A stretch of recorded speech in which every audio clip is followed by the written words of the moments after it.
মুহররম মাসের রোজা কয়টি ও কি কি আমল আছে? গুরুত্বপূর্ণ প্রশ্ন।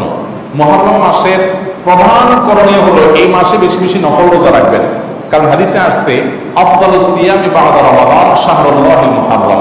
রমজানের পরে সবচেয়ে শ্রেষ্ঠ সিয়াম রোজা হলো কোন মাসের রোজা? এই মুহররম মাসের রোজা। যত বেশি পারেন নফল রোজা রাখবেন, 2টা 4টা 5টা 10টা যা পারেন এই মাসে বেশি বেশি নফল রোজা রাখবেন, এটা হলো এই মাসের আমল।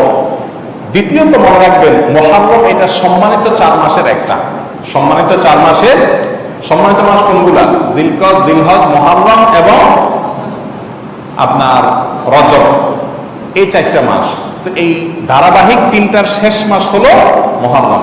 আবার এই ব্যাপারে উলামায়ে কেরাম এর কমেন্টস আছে যে সম্মানিত 4 মাসের মধ্যে আবার সবচেয়ে উত্তম হলো মুহররম মাস। তাহলে আমরা বলতে পারি রমজানের পরে মাসের শ্রেষ্ঠত্বের বিচারে মুহররম মাস হলো সবচেয়ে শ্রেষ্ঠ মাস।